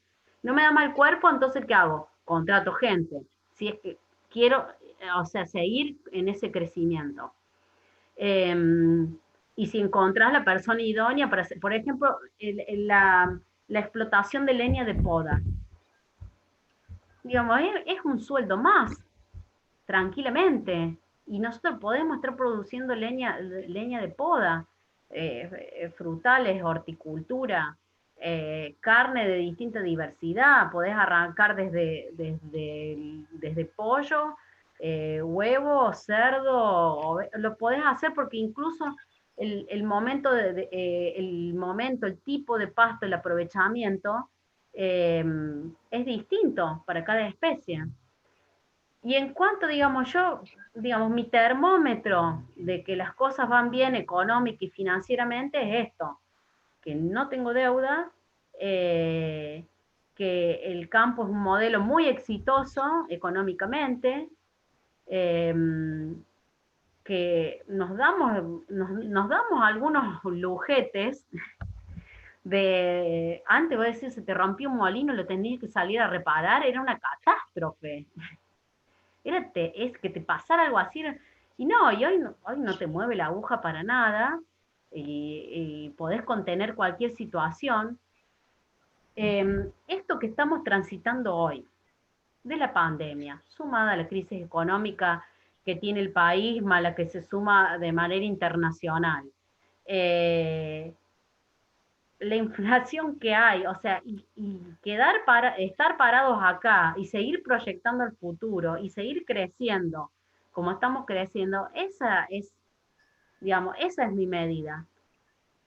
Yo los márgenes brutos, algunos los hacemos, de la agricultura porque mucha gente nos pide, pero nos damos cuenta que cuando hagamos las charlas con muchos números, o sea, por ahí mucha gente nos pide números. Nosotros nos lleva un montón de tiempo porque tenemos que ir de la contadora a recuperar boletas, sacar. O sea, nos lleva un tiempo porque no hay alguien que está dedicado a eso, pero muchas veces lo hemos hecho para algunos cursos de posgrado, de ponerle números a las cosas. Eh, y bueno, después las charlas son reaburridas, después se duerme la mitad de la gente cuando empezamos a mostrar números. Pero yo lo que les digo es que si quieren números, hay números, porque por suerte Laura es súper prolija con eso. Fabiana me los pidió, la verdad que el año pasado con el tema de la sequía no fueron extraordinarios los números, igual ella me dijo sequía hubo en todos lados, pero no llegamos a ponerle los valores de este año, además hay muchos productos que no están vendidos todavía, que están en forma de harina, estoqueados. Eh, y bueno, quédense tranquilos que vamos bien. Si llegamos hasta acá, yo siempre digo, cuando uno encuentra un productor que llegó hasta acá después de todo lo que pasó en estos últimos 20 años en la Argentina y está funcionando, fíjense cuáles son las estrategias. Lucy, yo te lo pedí con la cabeza. Yo te dije, tener los números a mano porque con la otra cabeza. Después de tu charla, si te pido números, no aprendí nada. Sí, está bueno, para el que los quiera, ahí yo puse mi correo, pídalos, o sea, yo los muestro, me gusta mostrarlos. Me gusta mostrarlos los números para que se entienda y para terminar de borrar dudas, pero no tengo buena experiencia cuando damos charlas con números, o sea, es un embole, o sea, prefiero que sea un poco más motivacional, que nos animemos a charlar de algunas cositas más, que ustedes me dejen algo en sus preguntas, que venga un ida y vuelta, que ustedes me digan qué cosas son las que están buenas, interesantes, qué dudas tienen, eso a mí me nutre también. Lamentablemente, esta charla yo la hacía siempre cuando había visitas en el campo, es la misma que armaba todos los años cuando había visitas. Ahora la verdad que vamos a ir por los 2 años donde no tenemos visitas en el campo, pero me pareció que para esta modalidad iba a ser muy densa, así que el que necesite por algo está disponible, y si hay tiempo y quieren sacar algo más, le damos para adelante. Pero es la idea. Sí, tengo unas preguntitas más. Una era esa, que María de los Ángeles decía si se puede visitar cuando la pandemia pase, que ahí lo mencionaste, que el campo ha recibido visitas. Y Sí, Pedro dice, sí. A ver, no, o sea, intentamos que las visitas sean en grupos, ¿sí? Ujú. Cuando funcionaba intentábamos que sean en grupos para, digamos, por el tema de nuestros tiempos, porque ustedes piensen que nosotros trabajamos en el campo, o sea que en el mismo tiempo que por ahí estamos dando una charla, es el tiempo que estaríamos recorriendo los animales, pasando de parcela, armando bolleros, porque eso es lo que hacemos, ¿sí? Entonces, la idea es, se coordina y se busca un tiempo donde se pueda. Sí. Después, Luciana, Pedro dice, si se dejan semillar los cultivos de cobertura, ¿no consumen mucha agua para los cultivos siguientes? Miren, eso que es como una cosa que se da por sentada, porque viste, es como la alelopatía de la alfalfa. Hay un montón de cosas. Yo podría hacer un listado de cosas que hay que empezar digamos, las repetimos, los ingenieros las repetimos como loro, y no sé de dónde salió de dónde bien salió. A lo mejor está la cita, pero probablemente esté medida para un tipo de ambiente. ¿Qué es lo que pasa acá en el semiárido? Las lluvias importantes no llegan hasta fines de noviembre, los primeros días de diciembre. Entonces los ciclos de las gramíneas invernales están prácticamente finalizados cuando llegan las lluvias. Y las siembras de lo de verano son todas tardías. Entonces, las semillas son, digamos, que la cortamos para salvar el agua de qué. O sea, ponele un año que tengas agua. El año pasado no había agua en el perfil. Entonces, mucha gente se largó a fumigar las coberturas, no pudo hacer semillas de las coberturas y tampoco pudo sembrar la gruesa. Entonces, tengamos esa capacidad de observación, de no creer que hay reglas para todo y que es así y que es a rajatabla. O sea, evaluemos, bajémonos de la camioneta con una pala y revisemos qué es lo que está pasando. ¿Tenemos agua? ¿No tenemos agua en el perfil? ¿Qué está haciendo la cobertura? ¿Para qué queremos la cobertura? ¿Qué va a ser nuestra sucesión? ¿Hay necesidad de hacer una contaminación? ¿Qué pasa si dejo semilla? ¿Para qué voy a dejar semillas si le voy a meter 4 kilos de atracina? O sea, en agroecología, dejar semillas suma. En la convencional, eh, no sé si tiene mucho sentido, porque total después le doy con un caño durante todo el periodo del cultivo. O sea, ¿qué expresión voy a tener de esa semillazón? Cero. Así que bueno, acá está esto que decir, bueno, del proceso. Animémonos al proceso, pongámonos a trabajar en el proceso, que es eso. Luciana, Manuel dice si tienen problema con gramilla en lotes de cultivos y cómo lo manejan. Yo creería que la gramilla es el sinodon.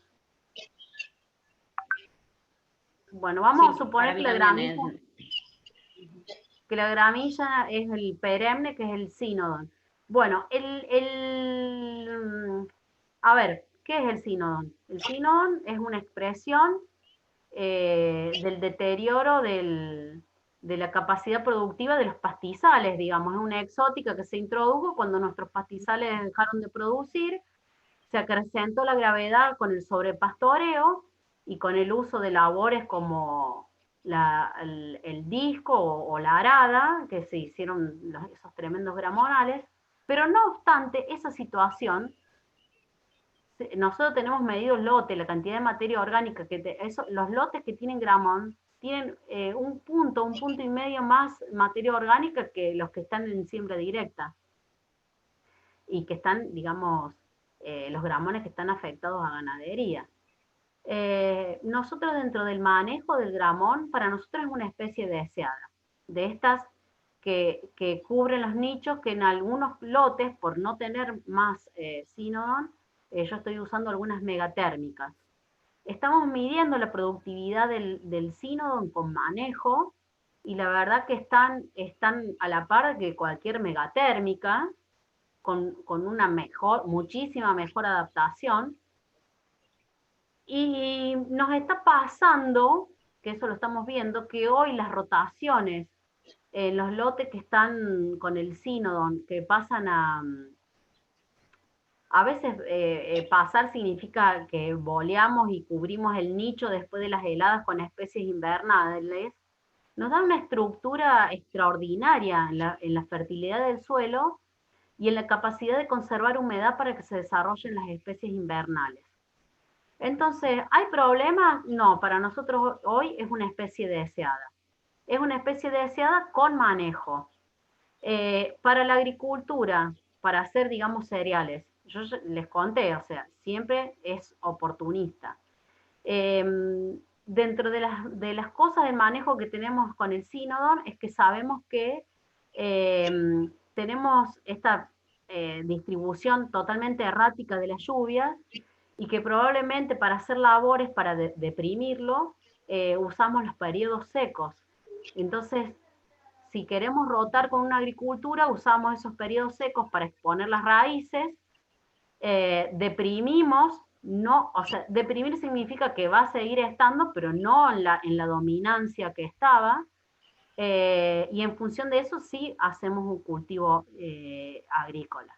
Pero bueno, eso es totalmente propio del campo. Mientras más arenosos son los suelos, mejor funcionan en estos periodos secos, estos controles que se puede hacer.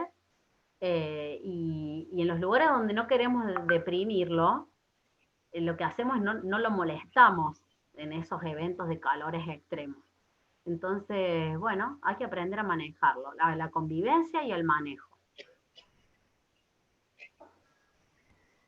Luciana, Diego dice que si la vida del suelo que vos mencionaste, ¿pudiste medirla con algún tipo de análisis?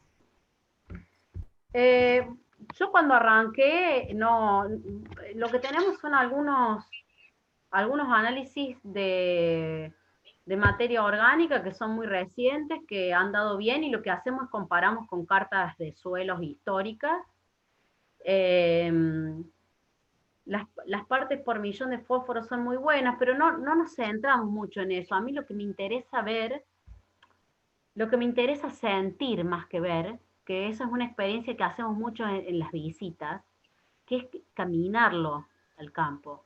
Cuando uno camina, tiene una sensación en los pies, que es distinta. Se siente como si vos estuvieras caminando sobre un colchón o almohadas de pluma.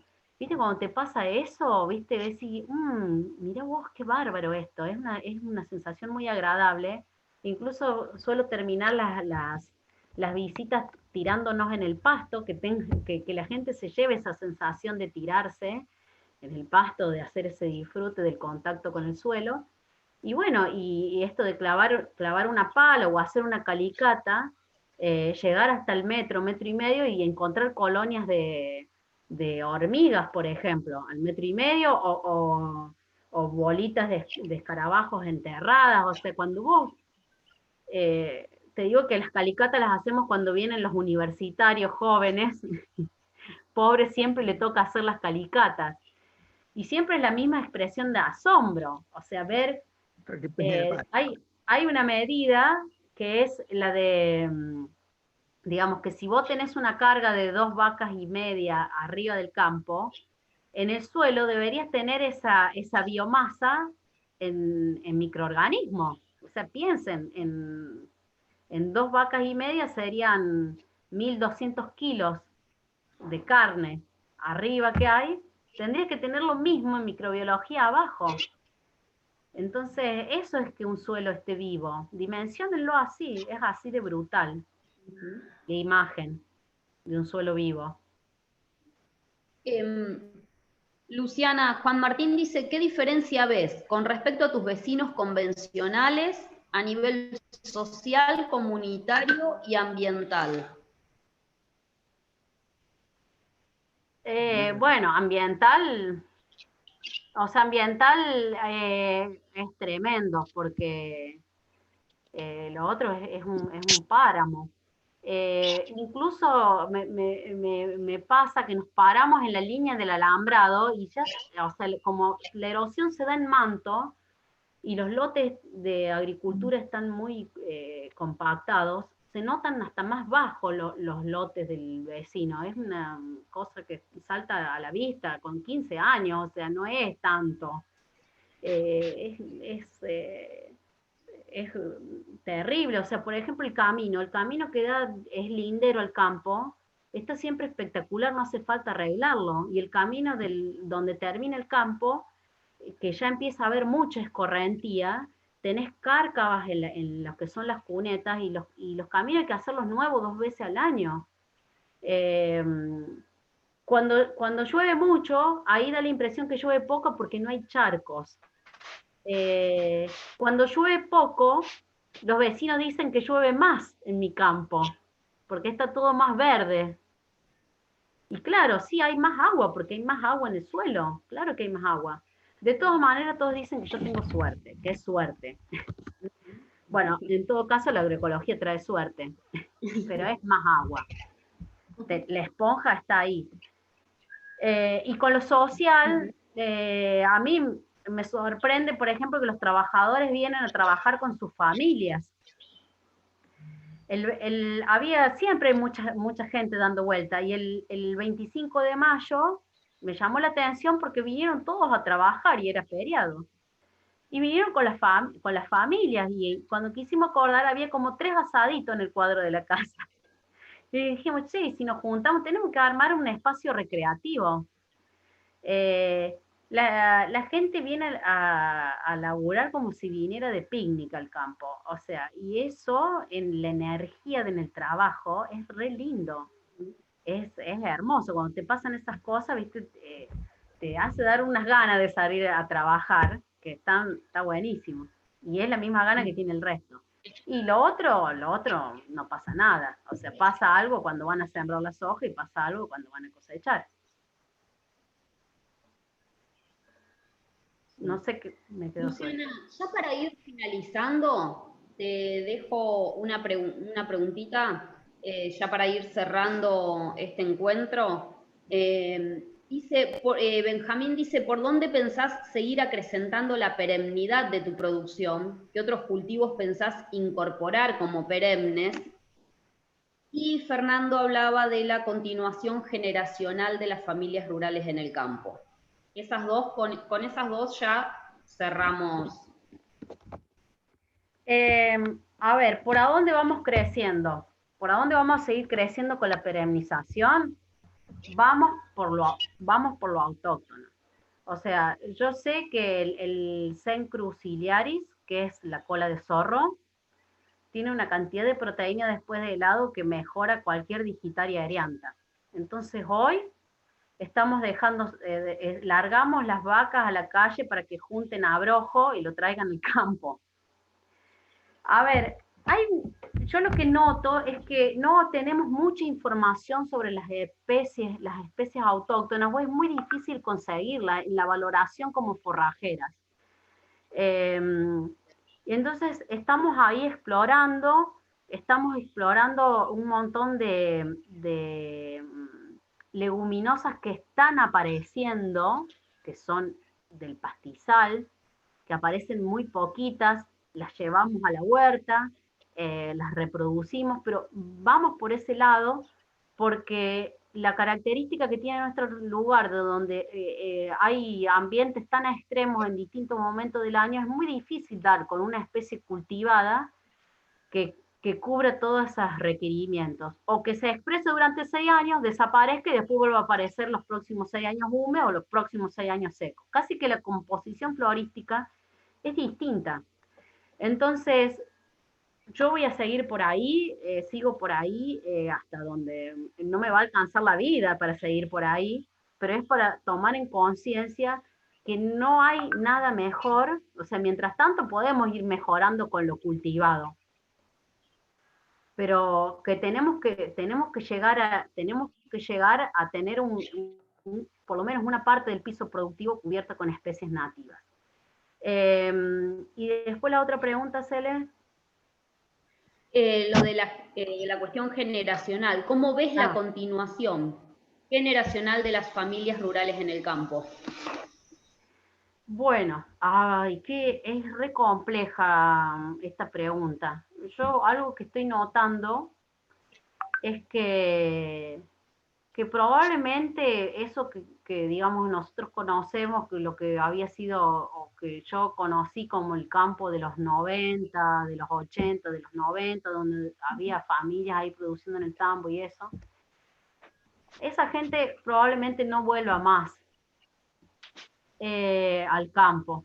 Pero se está dando un movimiento que nosotros no podemos ignorar, sino que tenemos que empezar a comprender, que es esta vuelta al campo con actores nuevos. O sea, creo que el caso menos debe ser como el caso mío de los que resistieron el éxodo rural, pero se está dando una vuelta de un tipo de productor que nosotros le decimos el neo-rural, que por ahí no tiene un vínculo directo de conocimiento, pero que está con una avidez de entender cómo producir su comida, cómo recuperar el vínculo con la tierra.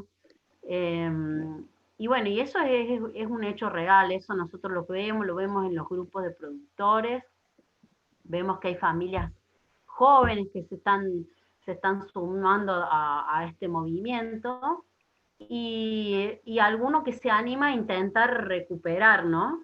Lo que tiene de conocimiento. Una de las frases que yo siempre uso es que la agricultura industrial, la peor erosión que dejó, no fue la de los suelos, sino la erosión cultural. Eh, digamos, la erosión que hubo emocional con el vínculo sobre la tierra. O sea, esto de habernos convertido en especies de piratas, ¿no? Donde solo vemos el suelo como algo para extraerle, ¿no? Y no tener ningún tipo de vínculo emocional con eso. Entonces, bueno, ahí hay toda una situación que trae, digamos, trae consigo, digamos, el movimiento agroecológico, que el movimiento agroecológico se está nutriendo con toda esta gente que se está acercando a la producción de alimentos, porque no se olviden que nosotros dejamos de producir commodities para empezar a producir alimentos. Entonces ese es el primer cambio de conciencia muy grande que tenemos, o sea, saber que estamos produciendo comida para otro y que queremos que coma lo mismo que come nuestra familia.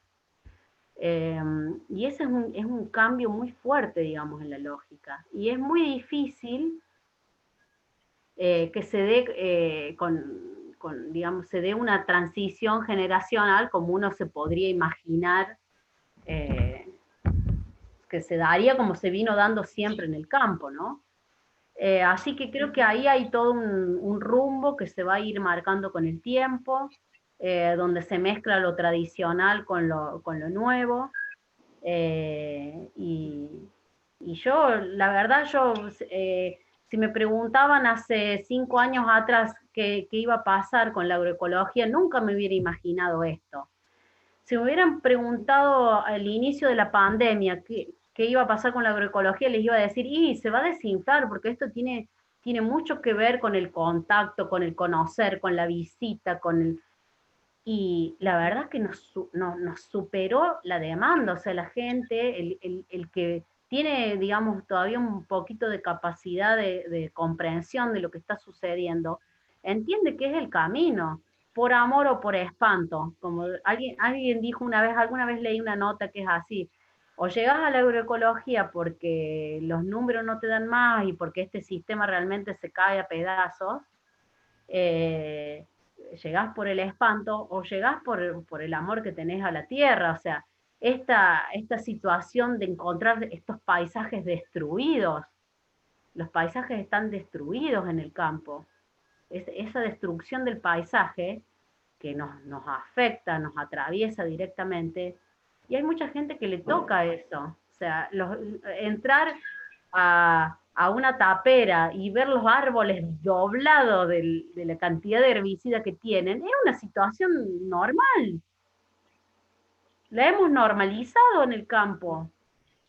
un campo donde no puede vivir gente de los niveles de contaminación que tenemos, o sea, la pila de los bidones a la par del pozo de agua. Entonces, ahí están todas estas reflexiones, o sea, la agroecología sigue creciendo, va a seguir creciendo, más allá de esta charla, de lo que yo haya dicho, si les gustó o no les gustó, si va a haber intervención del Estado, si va a ser con privados. Esto ya se puso en marcha, nos seguimos encontrando y va a seguir este camino porque es la campana que viene diciendo la verdad de lo que está pasando. Así que, bueno, no sé si hay algo más por ahí, Cele. No, con eso ya estaríamos cerrando. Fabiana se va a encargar de esa parte. Gracias. Bueno, nada, agradecerte infinitamente por haber sido generosa en contar tu experiencia. Esto quiero rescatar fuertemente, que no es una teoría traída de los libros de los teóricos popes, sino de la experiencia de todos los días, del haber renegado para llegar hasta acá, porque en estos años yo he tenido charlas personales con vos y sé de la remada que le has puesto, como vos sabés de la mía. Y bueno, y te agradezco un montón que hayas estado acá, agradezco a cada uno de los participantes que estuvo hoy aquí presentes. Tenés un montón de mensajes amorosos que después voy a intentar hacértelos llegar porque te los mereces. Así que muchas gracias y bueno, eso, gracias. Bueno, y hacer más fuertes los vínculos, o sea, más fuertes los vínculos con el INTA, con los profesionales que están ahí, con los grupos de productores que se están formando, o sea, las puertas están abiertas, y digamos, si hay un mensaje que quiero recalcar, es esto de no quedarse solos, de formar comunidad. Ahí es a donde cuando se te terminan las fuerzas o te quedaste sin brazos, esa corriente es la que te lleva. Pueden activar los micrófonos porque se hacen aplausos virtuales.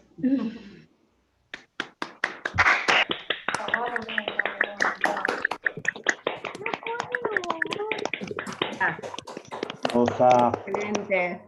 Gracias. Buenísimo. Gracias, Luciana. Gracias. Abrazo. Chao. Gracias, Fabi. Gracias. Gracias. Besos, besos.